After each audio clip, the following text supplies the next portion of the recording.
Okay, so here's me out here trying to sort out how to do, I guess maybe not how, but trying to ingrain into my muscle memory those really cool, like, Oberhow gets deflected into this sweet Unterzwerk? I don't know. Unterzwerk, I would say, that George does. Let's see if I can get it. I'm going to try it first a few times with my Regenier, and then we'll try it with the Siggy. Ooh, boy.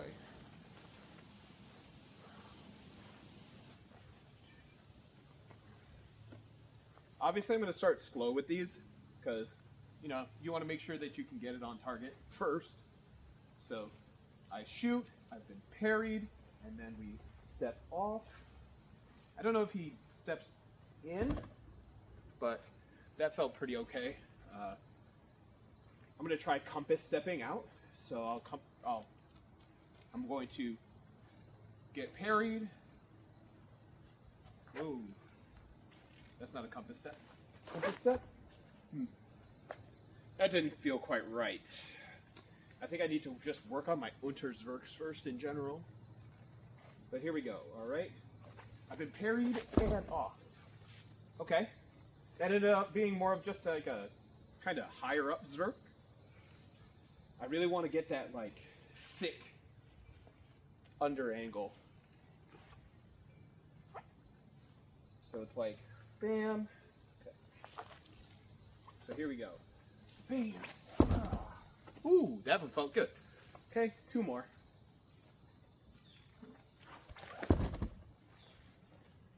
Okay, now I'm going to try that compass step out. Oh, wait, no. There was only one. Okay. I don't know. I don't like it. I don't know what it is. And then once again, just to like,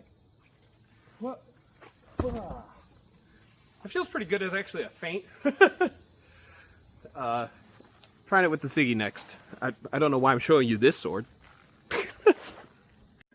Sitting down and editing this now, I just realized I should have filmed some B-roll of me actually practicing the Unterzwerks. You're just going to have to take my word for it that I did practice it for a few more minutes. There's going to be one more cut like this because I didn't film B-roll. Sorry. Okay, so I got some good advice from the man himself, George, and also from Leah, and it's mostly about the footwork here.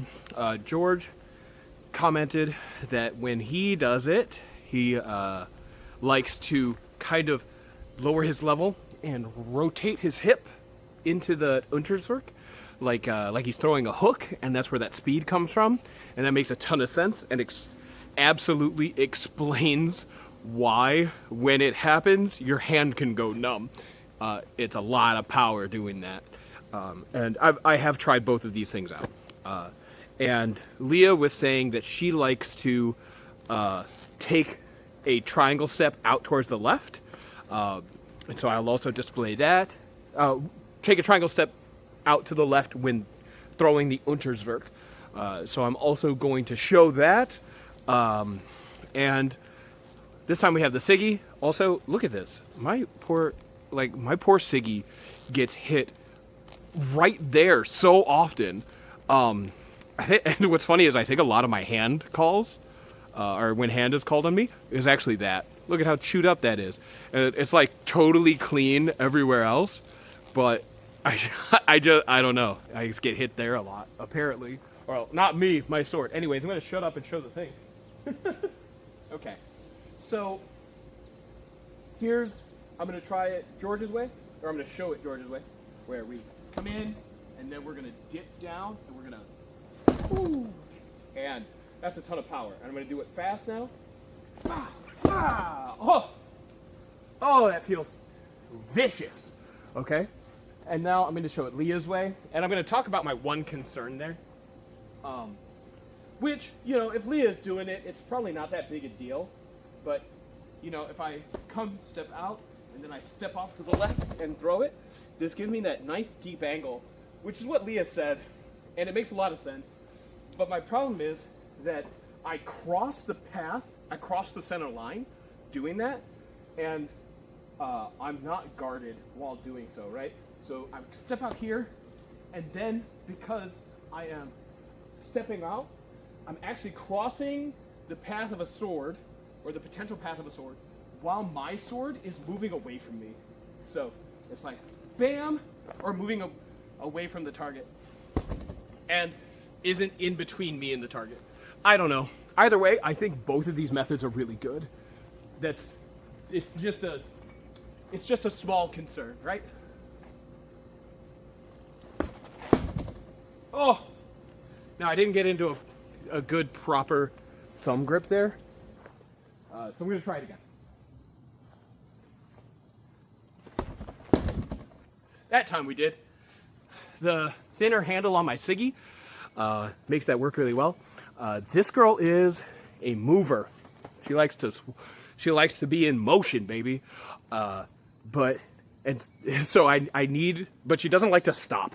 That's why I'm hitting the bag instead of like faking it. And also, it makes a lot of sense to like bring that input as part of the muscle memory. Does that make sense? I'm sure it does. And now, showing it Leah's way once again. Whew. Damn. Just damn. I don't know. It feels good. I like it. Here is the second cut. Once again, I should have filmed B-roll, but once again, I didn't. You can just see the results for yourself and understand that I did train. So this next part is actually going to be bonus material for those of you in the RHF Discord, because y'all saw the other parts while I was filming them. So, hooray! Now that I've got Unterswerks that seem to like be okay, and I have some footwork behind them, and I have decent form, I'm gonna integrate that Unterswerk into some things that I was already doing. So first off, you may or may not know, but my sword has rings. And because my sword has rings, I really like to live in thumb grip.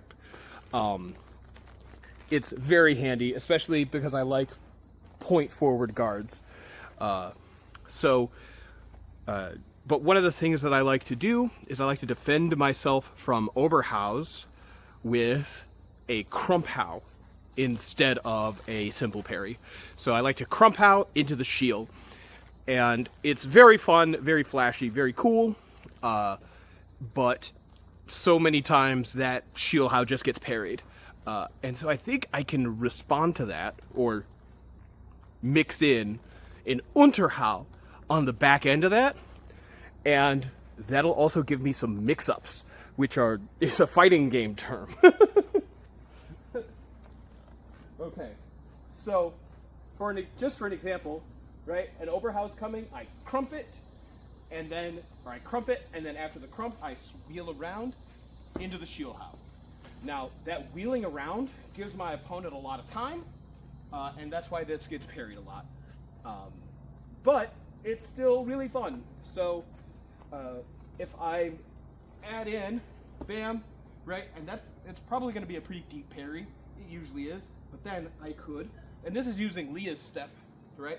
I can triangle step out, hit the Unterswerk, and I think that's really effective. So let's see how that looks in real time, right? Oh no, an Oberhaus is coming. Bah, bah, bah. Woo! So flashy, so cool. So flashy, so cool. Now, another thing that I've been doing is if you watch my videos, you see it a lot. I like to thrust, and then when that, like right towards their face, and then when that thrust gets offset, as it always does, I like to turn into a crump afterwards. That worked like 3 times ever. I don't know, 3 times ever. And because of that, I need to change it up. I think the Unterswerk might be the answer. That Krumpau usually doesn't work because I feel like maybe I'm too shallow. That's what the ladies say. Okay, geez. But the thrust get offset into the crump-how hasn't been working. So we're going to try it with a big triangle step over to the left, and then we're going to unterswerk after the step.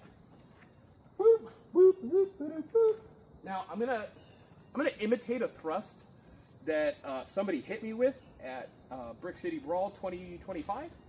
All right, where she started out way out here, and then she just passing step thrust. Right? Okay. So this is how that looks on its own. Just 1, 2. So good. Stabbed me right in the throat. Good thing I was wearing my gorget. And now I'm going to do it as if I got offset, and then I'm going to do the unterswerk. So it's 1, 2. Oh no, I got offset. Oh, that was my plan all along, baby. And now in real speed. Woo! Yeah. Yeah. It felt good. It feels good. I don't know. Thank you for watching me try to be more like George and get unterswerks into my fencing repertoire. If you have advice, or you want to tell me I'm doing it wrong, or you want to just be mean to me, I guess, like, comment, and subscribe. I don't know why liking it would be mean, but you get it.